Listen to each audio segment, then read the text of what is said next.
Hello दोस्तों, स्वागत है आपका जी के हब अमला सर पे। आज मैं आप लोगों के बीच संविधान की श्रृंखला को आगे बढ़ाते हुए भाग 6 के बारे में चर्चा करेंगे, यानी कि राज्य के बारे में चर्चा करेंगे। इससे पहले वाले सभी लेक्चर में मैं केंद्र के कार्यपालिका, विधायिका और न्यायपालिका तो स्वतंत्र होती है, ये सभी के बारे में हम लोग चर्चा कर चुके हैं। आज हम लोग राज्य के बारे में चर्चा करेंगे। ये राज्य के अधीन हम लोग राज्यपाल को देखेंगे इस लेक्चर में, ठीक है। फिर हम लोग नेक्स्ट लेक्चर में विधान मंडल के बारे में पढ़ेंगे, ठीक है, कि विधान परिषद क्या होता है, विधान सभा क्या होता है, ये सब के बारे में चर्चा करेंगे हम लोग। तो आज हम लोग मुख्य रूप से राज्य की कार्यपालिका के बारे में पढ़ेंगे दोस्तों। राज्य में जो भाग 6 में आता है दोस्तों, इसमें जो है 152 से लेकर 231 तक, ठीक है, 237 तक आपका राज्य का चर्चा किया गया है। इसके बारे में हम लोग चर्चा करने वाले हैं। आइए देखते हैं राज्य की कार्यपालिका क्या है। इससे पहले सबसे पहले हम लोग इसमें क्या चर्चा करेंगे, राज्यपाल के बारे में, नहीं कि गवर्नर के बारे में चर्चा करेंगे। कार्यपालिका क्या होता है, विधायिका क्या होता है, न्यायपालिका क्या होता है, इसकी चर्चा मैं पिछले लेक्चर में कर चुका हूँ दोस्तों। संविधान के भाग 6 में राज्य शासन के लिए प्रावधान किया गया है। राज्य की कार्यपालिका का प्रमुख होता है राज्यपाल, ठीक है। वह अपने कार्यों का प्रयोग प्रत्यक्ष रूप से या अधीनस्थ अधिकारियों के माध्यम से करता है। ये ध्यान रखेंगे दोस्तों, जो आपने पहले राष्ट्रपति का लेक्चर देखा था, राष्ट्रपति को अगर आप रिलेट करके राज्यपाल को पढ़ेंगे तब आपको ज्यादा समझ में आएगा और कंफ्यूजन कम से कम होगा, ठीक है। जिस प्रकार आपने देखा था कि केंद्र में जो कार्यपालिका का प्रमुख होता था, कौन होता है, राष्ट्रपति होता था, ठीक उसी प्रकार से राज्य में जो है कार्यपालिका का प्रमुख कौन होता है, राज्यपाल होता है, ठीक है। और ये जो राष्ट्रपति था, राष्ट्रपति के बारे में आपको बताए थे कि यह एक नाम मात्र का प्रमुख होता है, नाम मात्र का प्रमुख केंद्र में। ठीक उसी प्रकार से राज्य में नाम मात्र का प्रमुख कौन होते हैं, राज्यपाल होते हैं, ठीक है। इसे आप ध्यान में रखेंगे। राष्ट्रपति के बारे में आपको बताए थे कि ये आपका ये मंत्रिमंडल की सिफारिश पर कार्य करता है। किसके सिफारिश पर, मंत्रिमंडल की सिफारिश पर कार्य करता है। आर्टिकल 74 के अनुसार, यानी कि कोई भी कार्य करेंगे राष्ट्रपति तो वो मंत्रिमंडल की सिफारिश पर, अर्थात आप कह सकते हैं मंत्रिमंडल के हेड कौन होते हैं, प्रधानमंत्री, तो प्रधानमंत्री की सिफारिश पर ये कार्य करते थे राष्ट्रपति। ठीक उसी प्रकार से दोस्तों के राज्यपाल के बारे में, कि राज्यपाल है जो कार्य करेंगे, ये विधानमंडल के सिफारिश पर कार्य करेंगे। अब विधानमंडल के जो हेड होते हैं दोस्तों, ये होते हैं सीएम। राज्य के क्या होते हैं दोस्तों, सीएम, यानी कि मुख्यमंत्री होते हैं। यानी कि ये राज्य में जो है प्रमुख कार्यपालिका का जो प्रमुख जिम्मेदार व्यक्ति होते हैं वो आपका सीएम होता है। ठीक उसी प्रकार से जिस तरह से केंद्र में जो वास्तविक प्रधान होता है वो प्रधानमंत्री होते थे, ठीक है। तो आप राष्ट्रपति और राज्यपाल को रिलेट करके पढ़ेंगे दोस्तों, तो आपको कम से कम कंफ्यूजन होगा और ज्यादा से ज्यादा आपको समझ में आएगा, ठीक है। तो यहाँ लिखा है कि भाग 6 में राज्य शासन के लिए प्रावधान किया गया, जबकि वहां पर केंद्र में भाग 5 के लिए किया गया था, ठीक है। राज्य कार्यपालिका का प्रमुख राज्यपाल होता है और राज्यपाल किसके माध्यम से अपनी शक्ति का प्रयोग करता है, यानी अपने कार्यों का प्रयोग प्रत्यक्ष रूप से, यानी कि डायरेक्ट राज्यपाल कार्य करते हैं या फिर अधीनस्थ अधिकारियों के माध्यम से करता है। ठीक उसी प्रकार से जैसे राष्ट्रपति अपने शक्तियों का प्रयोग प्रत्यक्ष रूप से खुद भी करते थे या फिर अपने अधीनस्थ अधिकारियों के माध्यम से कराते थे, ठीक है। यहाँ पर ध्यान रखेंगे। अर्थात राज्य में राज्यपाल की स्थिति कार्यपालिका के प्रधान की होती है, लेकिन वास्तविक शक्ति मुख्यमंत्री के नेतृत्व में मंत्रिपरिषद में निहित होती है। ये आपको चर्चा मैं अभी जो 2 मिनट से कर रहा था वहाँ बता दिए हैं कि कार्यपालिका का प्रधान कौन होते हैं, राज्यपाल, लेकिन वास्तविक शक्ति या वास्तविक प्रधान कौन होते हैं, राज्य के मुख्यमंत्री होते हैं, ठीक है। अब राज्यपाल से संबंधित कुछ प्रावधान, संवैधानिक प्रावधान के बारे में चर्चा करते हैं दोस्तों। तो मूल संविधान में अनुच्छेद 153 में कहा गया है कि प्रत्येक राज्य के लिए एक राज्यपाल होगा, यानी कि राज्यपाल के गठन की चर्चा कहाँ किया गया है दोस्तों, तो आर्टिकल 153 में किया गया है, ठीक है। लेकिन एक राज्यपाल होगा एक राज्य के लिए, प्रत्येक राज्य के लिए एक राज्यपाल होगा, ये चर्चा कहाँ किया गया है, अनुच्छेद 153 में। लेकिन 7वें संविधान संशोधन 1956 के द्वारा यह प्रावधान किया गया है कि एक राज्यपाल 2 या 2 से अधिक राज्य, एक राज्यपाल 2 या 2 से अधिक राज्यों का भी राज्यपाल हो सकते हैं, ठीक है। वही लिखा है दोस्तों कि 7वां संविधान संशोधन 1956 के अनुसार एक ही व्यक्ति को 2 या 2 से अधिक राज्यों का राज्यपाल नियुक्त किया जा सकता है। ये मूल संविधान में ऐसा प्रावधान नहीं था दोस्तों। 1956 से यह किया गया कि 2 या 2 से अधिक राज्यों का राज्यपाल एक ही व्यक्ति नियुक्त हो सकते हैं, ठीक है। तो ये ध्यान में रखिएगा, मोस्ट इंपोर्टेंट क्वेश्चन बनता है। अब राज्यपाल की योग्यता की बात करें दोस्तों, इनकी क्वालिफिकेशन ऑफ गवर्नर, तो राज्यपाल पद पर नियुक्त व्यक्ति में निम्न योग्यताएं अनिवार्य है। क्या क्या योग्यता है दोस्तों, योग्यता में आएगा कि वह क्या होना चाहिए, भारत का नागरिक, ये तो सभी में लागू हो रहा है, और 35 वर्ष आयु पूर्ण कर चुकी हो, यानी कि 35 वर्ष कम से कम आयु हो, यानी कि राज्यपाल बनने के लिए, राष्ट्रपति बनने के लिए, उपराष्ट्रपति बनने के लिए, विधान परिषद का सदस्य बनने के लिए, या फिर आप ध्यान रखेंगे कि राज्यसभा के सदस्य बनने, माफ करेंगे दोस्तों, राज्यसभा और विधान परिषद के लिए 30 वर्ष, और राष्ट्रपति, उपराष्ट्रपति, आपका राज्यपाल, ये सब बनने के लिए न्यूनतम उम्र 35 वर्ष होनी चाहिए। जबकि लोकसभा और विधान परिषद के जो सदस्य हैं, सॉरी, विधानसभा के जो परिषद है उसके लिए न्यूनतम आयु कितनी होनी चाहिए, आपका लोकसभा के लिए 25 वर्ष, परिषद और राज्यसभा के लिए 30 वर्ष। आगे चर्चा करेंगे, और कुछ चर्चा मैं कर चुका हूँ। और किसी भी लाभ के पद पर ना हो, और वह राज्य विधानसभा का सदस्य चुने जाने योग्य हो, तो ये योग्यताएं आप ध्यान में रखेंगे। अब राज्यपाल की नियुक्ति एवं वेतन की बात करें, तथा राज्यपाल की नियुक्ति राष्ट्रपति द्वारा 5 वर्ष की अवधि के लिए किया जाता है। क्वेश्चन तो यहाँ से बनेगा दोस्तों कि राज्यों के राज्यपाल की नियुक्ति कौन करता है? तो राज्यपाल की नियुक्ति दोस्तों राष्ट्रपति करते हैं। कितने वर्ष के लिए? 5 वर्ष की अवधि के लिए। लेकिन ध्यान रहे, परंतु यह राष्ट्रपति के प्रसाद पर्यंत पद धारण करता है, यानी कि राष्ट्रपति जब तक चाहेंगे तभी तक वो अपने पद पर रह सकते हैं। यानी कि इसकी जो ये राज्यपाल कब तक राज्य ये आपका अधिकतम रह सकते हैं कितने वर्ष के लिए?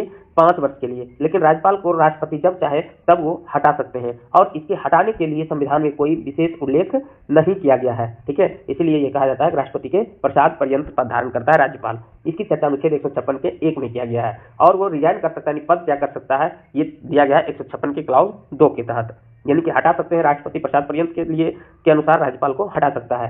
भारत के संविधान में राज्यपाल को उसके पद से हटाने हेतु किसी भी प्रक्रिया का उल्लेख नहीं। जैसा कि मैं आपको बताया कि राष्ट्रपति जब चाहे तब राज्यपाल को पद से हटा सकता है। ठीक है, राज्यपाल की वेतन की बात करें दोस्तों तो इसका वेतन है 3,50,000 मासिक वेतन है। ठीक है, यदि 2 या 2 से अधिक राज्यों का एक ही राज्यपाल हो तब उसे वेतन राष्ट्रपति द्वारा निर्धारित अनुपात में दिया जाता है। यानी कि आपको बताए थे कि 7वां संविधान संशोधन 1956 के तहत कहा गया था कि 2 या 2 से अधिक राज्यों का भी राज्यपाल एक व्यक्ति को नियुक्त किया जा सकता है। तो जब 2 या 2 से अधिक राज्यों का राज्यपाल होता है तो उस अनुसार से वेतन राष्ट्रपति के द्वारा उसे निर्धारित अनुपात में दिया जाता है, यानी कि ज्यादा वेतन मिलेगा। ठीक है, ये राष्ट्रपति निर्धारित करते हैं। राज्यपाल पद ग्रहण करने से पूर्व उच्च न्यायालय के मुख्य न्यायाधीश या वरिष्ठतम न्यायाधीश के समक्ष शपथ लेता है। यानी कि यहाँ से देखिए क्वेश्चन पूछेगा कि राज्यपाल की नियुक्ति कौन करता है, तो नियुक्ति में कौन आ जाएगा दोस्तों? नियुक्ति में आ जाएगा राष्ट्रपति। ठीक है, लेकिन अगर बात करें कि शपथ कौन दिलाता है तो शपथ दिलाएगा आपको हाई कोर्ट के चीफ जस्टिस या तो वरिष्ठतम ये न्यायाधीश। ठीक है, जिसको वो सौंप दे। ठीक है, शपथ दिलाएगा हाई कोर्ट के चीफ जस्टिस और नियुक्ति करेगा भारत के राष्ट्रपति। अब कुछ विशेषाधिकार और उन्मुक्तियों के बारे में चर्चा करते हैं। तथा वह अपने पद पर शक्तियों के प्रयोग तथा कर्तव्यों के पालन के लिए किसी न्यायालय के प्रति उत्तरदायी नहीं है। यानी कि जब वो अपने पद पर आसीन रहेंगे तो जब शक्ति का प्रयोग करेंगे या कर्तव्यों का पालन करेंगे तो इसके लिए न्यायालय के प्रति कोई उत्तरदायी नहीं, न्यायालय में किसी तरह से ये चुनौती नहीं दी जा सकती है। राज्यपाल की पदावधि के दौरान उसके विरुद्ध किसी भी न्यायालय में किसी प्रकार की आपराधिक कार्यवाही प्रारंभ नहीं किया जा सकता है। यानी कि जब तक राज्यपाल पद पर आसीन है तब तक उसके विरुद्ध में न्यायालय में किसी प्रकार की आपराधिक या क्रिमिनल कार्रवाई प्रारंभ नहीं किया जा सकता है। ये सब विशेषाधिकार है राज्यपाल को। और क्या है दोस्तों, जब वह पद पर हो तब उसकी गिरफ्तारी का आदेश किसी न्यायालय द्वारा जारी नहीं किया जा सकता है। यानी कि यदि कोई दीवानी मामले दर्ज भी हो जाए तो गिरफ्तारी का आदेश तब तक वो नहीं कर सकता है जब तक कि राज्यपाल के पद पर वो आसीन हो। ठीक है, चौथा विशेषाधिकार है दोस्तों कि राज्यपाल द्वारा किए गए कार्यों के संबंध में सिविल कार्रवाई से पूर्व उसे 2 माह पूर्व सूचना देनी पड़ती है। यानी कि कोई सिविल कार्रवाई अगर किया जा रहा हो तो राज्यपाल को 2 महीना पूर्व उसे सूचना दी जानी आवश्यक है। ठीक है, ये 4 क्या थे दोस्तों विशेषाधिकार था। पहला कि वह अपने पद पर शक्तियों का प्रयोग और कर्तव्य के पालन के लिए किसी न्यायालय के प्रति उत्तरदायी नहीं है। दूसरा, पदावधि के दौरान उसके विरुद्ध किसी भी न्यायालय में आपराधिक कार्रवाई प्रारंभ नहीं किया जा सकता है, और गिरफ्तारी का आदेश भी नहीं दे सकता है कोई न्यायालय जब तक कि वह अपने राज्यपाल पद पर आसीन हो। अब चौथा कहता है दोस्तों कि राज्यपाल द्वारा किए कार्यों के संबंध में सिविल कार्रवाई से पहले 2 माह पूर्व सूचना देनी पड़ती है। अब इनकी शक्तियां और कार्य के बारे में चर्चा करते हैं। क्या क्या शक्ति और कार्य है दोस्तों? जैसा कि आपने देखा था कि राष्ट्रपति के भी कई प्रकार की शक्ति एवं कार्य होते हैं, ठीक उसी प्रकार से ये इनके भी कई शक्तियां और कार्य हैं। तो पहला है दोस्तों कार्यपालिका से संबंधित कार्य क्या क्या है। आपको पता है कि कार्यपालिका का प्रमुख कौन होते हैं? राज्यपाल होते हैं। इसकी क्या क्या आपका शक्ति है इसके बारे में चर्चा करते हैं। पहला है दोस्तों कि राज्य के समस्त कार्यपालिका कार्य राज्यपाल के नाम से किए जाते हैं। जैसा कि आपने देखा था कि राष्ट्रपति के लिए कि राष्ट्र के काम यानी देश का कोई भी समझौता हो, कोई भी कार्य हो, वो किसके नाम से होगा? राष्ट्रपति के नाम से। ठीक उसी प्रकार से कहता है कि राज्य की कोई भी समस्त कार्यपालिका का कार्य वो किसके नाम से होगा दोस्तों? तो राज्यपाल के नाम से होगा। आप रिलेट करके पढ़ेंगे तब आपको ज्यादा समझ में आएगा। अब देखते हैं दोस्तों कि राज्यपाल मुख्यमंत्री और मुख्यमंत्री की सलाह से मंत्रिपरिषद के सदस्यों को नियुक्त करते हैं तथा उन्हें पद एवं गोपनीयता की शपथ दिलाता है। यानी कि मुख्यमंत्री को शपथ दिलाते हैं कौन? राज्यपाल ही दिलाते हैं, और मुख्यमंत्री की सलाह से मंत्रिपरिषद के भी सदस्यों को ये शपथ भी दिलाते हैं और उन्हें क्या करते हैं? नियुक्ति भी करता है। ठीक है, यानी कि मुख्यमंत्री का डायरेक्ट चुनाव नहीं होता है, मुख्यमंत्री को नियुक्त किया जाता है जो आपका विधानमंडल के बहुमत दल के नेता होते हैं। ठीक है, तो क्वेश्चन पूछेगा कि सीएम यानी कि चीफ मिनिस्टर मुख्यमंत्री और मुख्यमंत्री के सलाह पर जितने भी मंत्रिपरिषद के सदस्य होंगे सभी की नियुक्ति कौन करते हैं? तो राज्यपाल करते हैं, और शपथ भी कौन दिलाते हैं? तो राज्यपाल ही दिलाते हैं। ठीक है, राज्यपाल राज्य के उच्च अधिकारियों जैसे मुख्य सचिव हो गया, महाधिवक्ता हो गया, राज्य लोक सेवा आयोग के अध्यक्ष एवं सदस्यों की नियुक्ति भी करता है। ठीक है, ये ध्यान रखेंगे। नियुक्ति कौन करते हैं दोस्तों? राज्यपाल ही करते हैं। ठीक है, मुख्य सचिव, महाधिवक्ता, राज्य लोक सेवा आयोग के अध्यक्ष यानी कि राज्य लोक सेवा आयोग, जैसे कि राज्य के स्पेशल मान लीजिए कि बिहार के राज्य लोक सेवा आयोग का नाम क्या है? बीपीएससी है ना, बिहार सिविल सिविल सेवा आयोग, ठीक है, आप ध्यान में रखेंगे। बिहार लोक सेवा आयोग जिसको हिंदी में कहते हैं बीपीएससी, इसके अध्यक्ष और सदस्यों की नियुक्ति भी कौन करते हैं? राज्यपाल करते हैं। लेकिन राज्यपाल राज्य लोक सेवा के सदस्यों को नहीं हटा सकता है, नियुक्ति तो राज्यपाल ही करते हैं, ठीक है। लोक सेवा आयोग के सदस्य की नियुक्ति राज्यपाल के द्वारा किया जाता है, लेकिन राज्यपाल के द्वारा उसे हटाया नहीं जा सकता है। इसे कौन हटा सकते हैं? कहता आयोग के सदस्य राष्ट्रपति द्वारा निर्देशित उच्च न्यायालय की रिपोर्ट पर तथा कुछ निर्भरताओं के होने पर ही हटाए जा सकते हैं। ये कहता है अनुच्छेद 317। यानी सीधा आप ध्यान रखेंगे कि राज्य लोक सेवा आयोग की नियुक्ति तो राज्यपाल कर सकते हैं, लेकिन उनके सदस्य और अध्यक्ष को हटा नहीं सकते। हटाएंगे कौन? राष्ट्रपति हटाएंगे, लेकिन वो उच्चतम न्यायालय की सुप्रीम कोर्ट के रिपोर्ट पर और कुछ निर्भरताएं होने के कारण, इनकी कुछ भ्रष्टाचार के आरोप के कारण ही उसे क्या कर सकता है? हटाया जा सकता है राष्ट्रपति के द्वारा, वो भी सुप्रीम कोर्ट रिपोर्ट जारी करेगा तब हटा सकता है अनुच्छेद 317 के तहत। इसे आप ध्यान रखेंगे। अगला है दोस्तों कि राज्य के उच्च न्यायालय में न्यायाधीशों की नियुक्ति के संबंध में राष्ट्रपति को ये परामर्श देते हैं, ठीक है। ये अनुच्छेद 217 के क्लॉज 1 कहता है। आपको बताए थे दोस्तों, जब हम उच्च न्यायालय पढ़ा रहे थे तो वहां पर बताए थे कि उच्च न्यायालय के जो न्यायाधीश होते हैं उसके नियुक्ति के संबंध में जब राष्ट्रपति उनकी नियुक्ति करता है तो संबंधित राज्य के राज्यपाल से क्या करते हैं? परामर्श लेते हैं, ठीक है। ये अनुच्छेद 217 कहता है। अगला है दोस्तों कि राज्यपाल का अधिकार है कि वह राज्य के प्रशासन के संबंध में मुख्यमंत्री से सूचना प्राप्त कर सकते हैं। यानी कि जो भी कार्य हो रहे हैं, राज्यपाल को यह अधिकार है कि राज्य प्रशासन से संबंधित कोई भी कार्यों की सूचना वो अपने पास ये प्राप्त कर सकते हैं, ठीक है। राष्ट्रपति शासन के समय राज्यपाल केंद्र सरकार के अभिकर्ता के रूप में राज्य का प्रशासन चलाता है। यानी केंद्र सरकार का ही ये एजेंट होते हैं। ये जो राज्य में राज्यपाल बैठते हैं दोस्तों, ये केंद्र सरकार का ही आदमी होता है, राष्ट्रपति का आदमी होता है, क्योंकि आपको पता है कि राज्यपाल राष्ट्रपति के क्या होते हैं? ये प्रसाद पर्यंत पद पर ये आसीन रहते हैं, ठीक है। जब राष्ट्रपति शासन लग जाता है तो सीधे जो है सारा शासन प्रशासन का अधिकार राज्यपाल के हाथों में आ जाता है, ठीक है। डायरेक्ट शासन चलाया जाता है। राज्यपाल राज्य के विश्वविद्यालयों का कुलाधिपति होता है और उपकुलपतियों को भी नियुक्त करता है। यानी कि जो यूनिवर्सिटी होते हैं, यूनिवर्सिटी के जो कुलाधिपति होते हैं वो कौन होते हैं दोस्तों? राज्यों के राज्यपाल होते हैं, और जो उपकुलपति होते हैं उनकी नियुक्ति भी राज्यपाल करते हैं। इसे आप ध्यान रखेंगे। वह राज्य विधान परिषद की कुल सदस्यों का 1/6 भाग सदस्यों को नियुक्त करता है। आगे हम आपको विधान परिषद के बारे में डिटेल चर्चा करेंगे दोस्तों कि विधान परिषद से संबंधित क्या क्या फैक्ट बनता है। विधान परिषद जो है दोस्तों सभी राज्यों में नहीं है, मात्र 6 राज्यों में विधान परिषद का चर्चा किया गया है। अगले लेक्चर का आप इंतजार करेंगे, ठीक है। वहां पर विधान परिषद के बारे में विशेष जानकारी दिया जाएगा कि किस किस तरह से नियुक्त किया जाता है और विधान परिषद के सदस्यों को कौन कौन आपका मत दे सकता है। दोस्तों अगर आप लोगों ने अभी तक हमारे वीडियो को लाइक नहीं किया है और चैनल को सब्सक्राइब नहीं किया है तो आप जरूर चैनल को सब्सक्राइब करें, ठीक है, ताकि आप ये वीडियो को लाभ ले सकें, ठीक है। और आगे वीडियो जब आए तो आपको सूचना मिल सके, ठीक है। दोस्तों जैसे ही ये संविधान का लेक्चर समाप्त होगा पूरा संविधान, तो मैं दूसरे लेक्चर लेकर आप लोगों के बीच आऊंगा। जैसा कमेंट में देखा जाएगा उसके अनुसार से या तो हिस्ट्री लाएंगे या फिर ज्योग्राफी का लेक्चर लाएंगे, ठीक है। आप ध्यान रखिएगा इसे। तो विधान परिषद के कुल सदस्य जितने होते हैं उसके 1/6 भाग किसके द्वारा नियुक्त किया जाता है दोस्तों? राज्यपाल के द्वारा नियुक्त करता है, ठीक है। और आपका 5/6 भाग का आपका मतदान होता है। कैसे मतदान होता है आगे चर्चा करेंगे। जिनका संबंध किससे होता है दोस्तों? विज्ञान, साहित्य, कला, समाज सेवा, सहकारी आंदोलन से रहता है। यह ध्यान देने योग्य है कि राज्यसभा से संबंधित समान सूची में सहकारी आंदोलन सम्मिलित नहीं है, लेकिन राज्यपाल में सहकारी आंदोलन सम्मिलित है, ध्यान रखिएगा। राज्यसभा में भी मनोनीत किया जाता है राष्ट्रपति के द्वारा दोस्तों। वही यहाँ पर बता रहा है कि सहकारी जो है ये विधान परिषद में ही है, आपका राज्यसभा में नहीं, ठीक है। आगे राष्ट्रपति के बारे में हम लोग पीछे पढ़ चुके हैं, अगर आप लोगों ने लेक्चर नहीं देखा तो आप वहां जाकर देख सकते हैं। विधायी अधिकार क्या क्या है दोस्तों? विधायी अधिकार के बारे में देखते हैं। कहता है राज्यपाल विधानमंडल का अभिन्न अंग होता है, ये कहता है अनुच्छेद 164। दोस्तों जैसे कि आपने देखा था कि संसद के 3 अंग होते हैं, कौन कौन था? तो लोकसभा था, राज्यसभा था और एक राष्ट्रपति था, ठीक है। राष्ट्रपति, प्रेसिडेंट आप कहेंगे इंग्लिश में, ये संसद के अभिन्न अंग राष्ट्रपति थे। ठीक उसी प्रकार से अगर हम देखने की प्रयास करें दोस्तों तो ये जो विधानमंडल होते हैं राज्यों में विधानमंडल दोस्तों, जैसे राज्य में संसद कानून बनाने के लिए जिम्मेदार होते हैं, केंद्र में संसद कानून बनाने के लिए जिम्मेदार होते हैं, ठीक उसी प्रकार से राज्य में जो कानून बनता है, विधि बनता है, वो विधानमंडल के द्वारा बनाया जाता है। और विधानमंडल के भी आप मुख्य रूप से देख सकते हैं तो 3 आप मान सकते हैं। ऐसे 6 ही राज्य में आपका विधानसभा और विधान परिषद है। विधान परिषद 6 ही राज्यों में है, ठीक है। लेकिन आप ध्यान में रख सकते हैं एक विधानसभा, और जिस राज्य में विधान परिषद हो, यह है विधानसभा, यह है विधान परिषद। विधान परिषद मात्र कितने राज्य में है दोस्तों? 6 ही राज्यों में है। और एक आ जाएंगे कौन? राज्यपाल। तो विधानमंडल के भी 3 अंग मान सकते हैं। ऐसे अगर आप विधान परिषद को स्किप करना चाहते हैं, विधान परिषद को आप स्किप करना चाहते हैं तब 2 अंग हो जाएगा, एक विधानसभा और एक राज्यपाल। और विधान परिषद को भी लेते हैं तो 3 अंग हो जाएगा। तो ये अभिन्न अंग है, ये अनुच्छेद 164 कहता है। जैसा कि आपने देखा था कि लोकसभा राज्यसभा से जो बिल पारित होता है वो राष्ट्रपति के पास जाता है, राष्ट्रपति जो साइन करते हैं तब कानून बन जाता है, अधिनियम बन जाता है। ठीक उसी प्रकार से दोस्तों राज्यों में भी ये घटना घटित होती है। राज्य में भी जिस राज्य में आपका विधानसभा और विधान परिषद है, तो ये दोनों जगह से जब कोई बिल पारित होता है तो फिर राज्यपाल के पास जाता है, राज्यपाल अपना स्वीकृति प्रदान करते हैं, तब वो नियम अधिनियम बन जाता है, यानी एक्ट बन जाता है। और जहां पर ये नहीं है तो ये पास करके देंगे और डायरेक्ट कहां पहुंचेंगे दोस्तों, राज्यपाल के पास पहुंचेगा, स्वीकृति देगा। तो इस तरह से देखा जाए कि राज्यपाल विधानमंडल का एक अभिन्न अंग होते हैं, बिना राज्यपाल की स्वीकृति का वो कानून नहीं बन सकता है। राज्यपाल विधानमंडल का 17वां और 17वां करता है और उसका विघटन भी करता है। आपने राष्ट्रपति में भी देखा था दोस्तों कि राष्ट्रपति में भी सत्र को यानी कि सेशन को 17वां करने के लिए, आहूत करने के लिए, बुलाने के लिए या फिर विघटित करता है। ठीक उसी प्रकार से राज्यपाल का भी ये कर्तव्य है।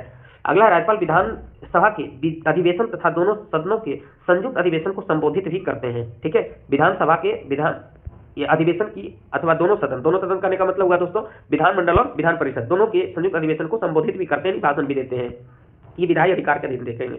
अगला, राज्य विधानसभा के किसी सदस्य पर अयोग्यता पर प्रश्न उत्पन्न होता है तो अयोग्यता संबंधी विवाद का निर्धारण राज्यपाल चुनाव आयोग से परामर्श करके करता है। ये राष्ट्रपति में भी आप देखे थे कि राष्ट्रपति में भी अगर संसद की कोई अयोग्यता हो तो उसमें राष्ट्रपति ही आपका कदम उठाते हैं, लेकिन किसके सिफारिश पर, ये परामर्श लेकर चुनाव आयोग के परामर्श से अयोग्यता को घोषित करते हैं। ठीक उसी प्रकार से कहता है राज्य विधानसभा के किसी सदस्य की अगर अयोग्यता पर प्रश्न उठता है, ठीक है, तो अयोग्यता संबंधी जो विवाद है इसका निपटारा राज्यपाल ही करते हैं, लेकिन किसके सिफारिश पर, राज्य चुनाव आयोग के सिफारिश पर करते हैं, जब ये चुनाव आयोग के सिफारिश पर। ठीक है, आप ध्यान रखेंगे। अगला है दोस्तों कि राज्य विधानमंडल द्वारा पारित विधेयक राज्यपाल के हस्ताक्षर के बाद ही अधिनियम बन पाता है। तो बता ही दिए हैं कि विधानमंडल द्वारा पारित विधेयक राज्यपाल के सिग्नेचर के बाद ही अधिनियम या कानून बनता है। राज्यपाल की सहमति के बिना विधेयक कानून नहीं बन सकता, ये भी आपको बता दिए हैं। अगला है दोस्तों, यदि विधानसभा में आंग्ल भारतीय समुदाय को पर्याप्त प्रतिनिधित्व नहीं प्राप्त है तो राज्यपाल उस समुदाय के एक व्यक्ति को विधानसभा का सदस्य मनोनीत कर सकता है। लेकिन वर्तमान में ये प्रावधान क्या हो चुका है दोस्तों, समाप्त हो चुका है। कब? 104वां संविधान संशोधन 2019 के तहत एंग्लो इंडियन का प्रावधान समाप्त कर दिया है। ठीक है, ये आपका 333 ये केंद्र में भी और राज्य में भी। ठीक है, इसे आप ध्यान रखिएगा। और यहाँ लिखा राज्यपाल आंग्ल भारतीय समुदाय का एक सदस्य मनोनीत कर सकता है, लेकिन अब नहीं कर सकता है। इसी तरह जम्मू कश्मीर की विधानसभा में 2 महिलाओं को प्रदेश का उपराज्यपाल नामजद करता है, कि मनोनीत करता है।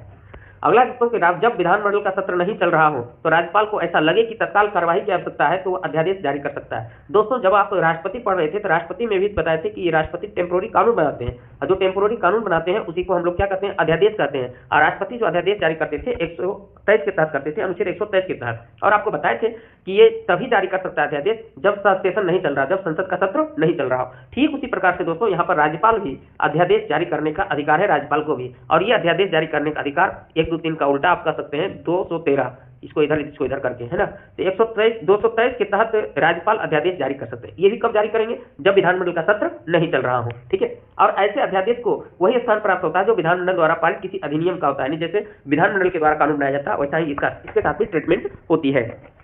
लेकिन ऐसे अध्यादेश को 6 सप्ताह के भीतर विधानमंडल द्वारा स्वीकृति होना आवश्यक होता है। 6 सप्ताह तक ये लागू होता है, और 6 सप्ताह के बाद अगर आगे रखना चाहते हैं तो विधानमंडल इस पर स्वीकृति देंगे, तब ये आगे रहेगा। यदि विधानमंडल 6 सप्ताह के भीतर से स्वीकृति नहीं देता है तो उस अध्यादेश की वैधता समाप्त हो जाती है। ये कहा चर्चा किया गया दोस्तों 213 में हम बता दिए हैं। तो क्वेश्चन पूछेगा राज्यपाल अध्यादेश किस अनुच्छेद के तहत जारी करते हैं, अनुच्छेद 213 के तहत।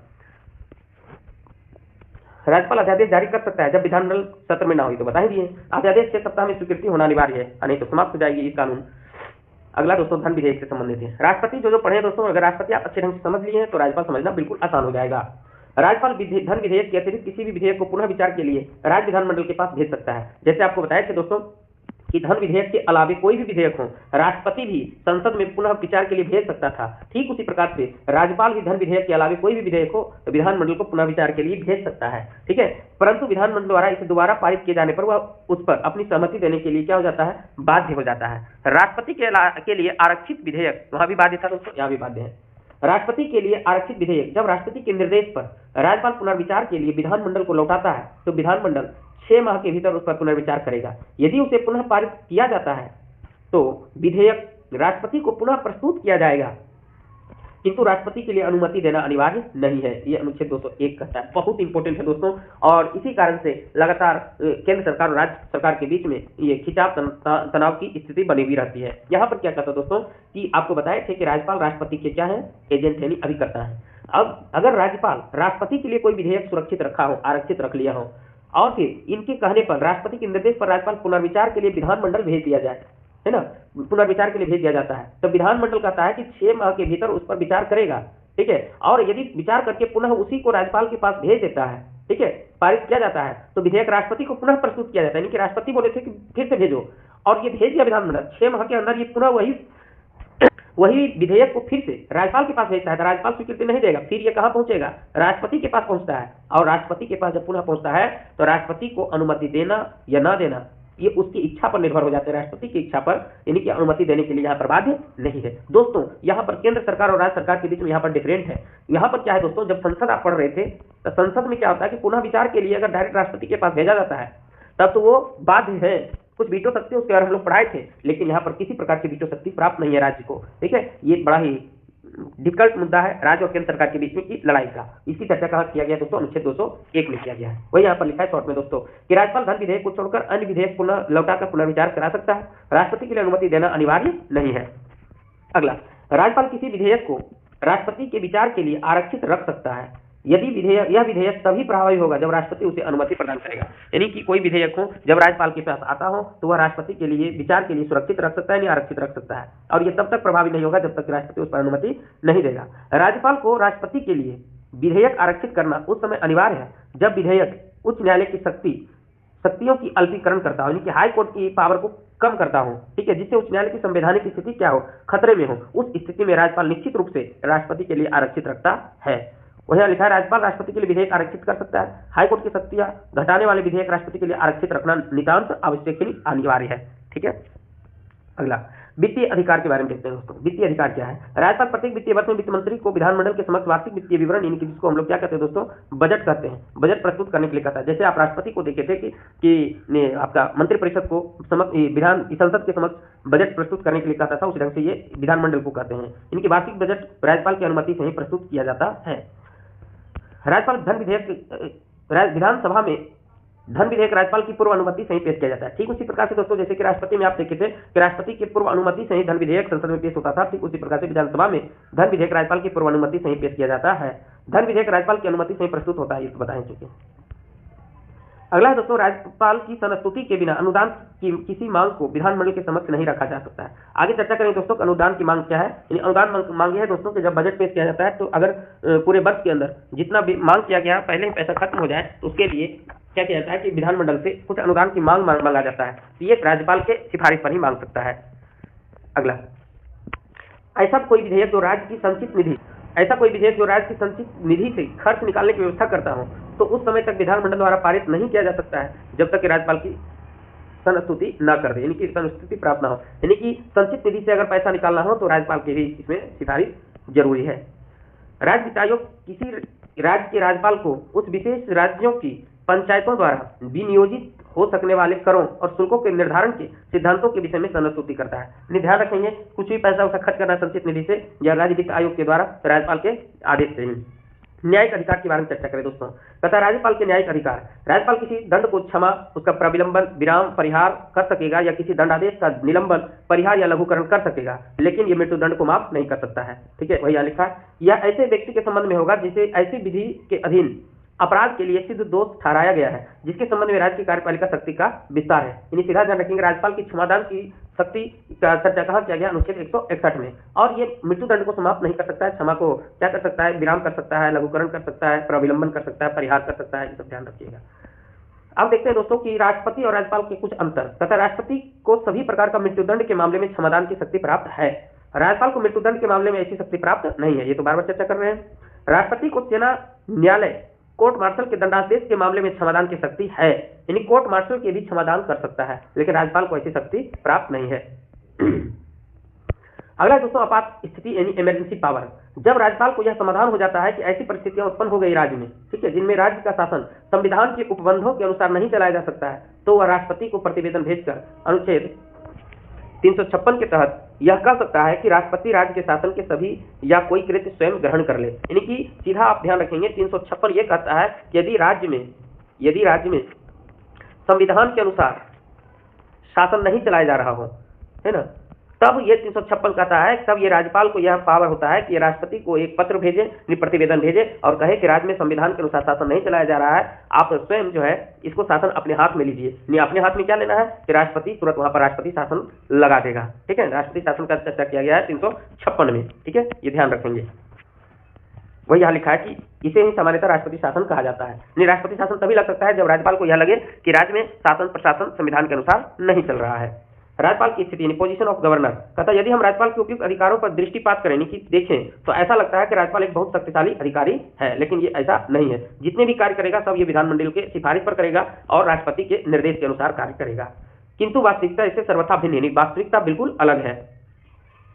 हमने संसदीय प्रणाली शासन प्रणाली को अपनाया है जिसमें मंत्रिपरिषद विधानमंडल के प्रति उत्तरदायी होती है। आगे चर्चा करेंगे विधानमंडल क्या होता है, विधानसभा क्या होता है, विधान परिषद क्या होता है ना। विधान परिषद और विधानसभा ये दोनों मिलकर ही विधानमंडल का निर्माण करता है। जहां विधान परिषद नहीं वहां विधानमंडल ही विधानसभा ही विधानमंडल कहलाता है। ठीक है, अतः वास्तविक शक्तियां मंत्रिपरिषद को प्राप्त होती है, ना कि किसको, राज्यपाल को प्राप्त होती है। राज्यपाल एक संवैधानिक प्रमुख के रूप में कार्य करता है, किंतु असाधारणतः स्थितियों में उसे इच्छानुसार कार्य करने के अवसर प्राप्त हो सकते हैं। कब इच्छानुसार प्राप्त होता है दोस्तों, जिसको हम लोग कहते हैं विवेकाधीन शक्ति। विवेकाधीन शक्ति तब होता है दोस्तों जब किसी 2-3 पार्टियों को समान रूप से मतदान प्राप्त होता हो, यानी कि 2 पार्टियों का नेता दोनों बहुमत दल का नेता हो, तब वो अपने विवेक के अनुसार किसी एक दल को ये सीएम नियुक्त करता है और उससे ये कहा जाता है कि आप जल्द से जल्द बहुमत साबित कर लें। ठीक है, अगर बहुमत नहीं साबित करता है तो सरकार गिर जाएगी, फिर जो साबित करना चाहता है उसे वो सीएम नियुक्त कर सकते हैं। ठीक है, ये विवेक की शक्ति भी प्राप्त है। कुछ शॉर्ट में देखते हैं दोस्तों कि राष्ट्रीय शासन की चर्चा किस अनुच्छेद में है, अनुच्छेद 356 में है। राज्य का शासन संविधान के अनुसार ना चल सके तब ये लागू होता है। राज्यपाल राष्ट्रपति को रिपोर्ट भेजता है। वास्तविक शक्ति किसमें निहित होती है दोस्तों, मंत्रिपरिषद या मुख्यमंत्री में निहित होती है। असंवैधानिक प्रमुख राज्यपाल होता है। विशिष्ट परिस्थितियों में विवेकाधीन की शक्ति राज्यपाल को प्राप्त है। दोस्तों इस प्रकार से राज्यपाल का सेशन आपका समाप्त हो जाती है।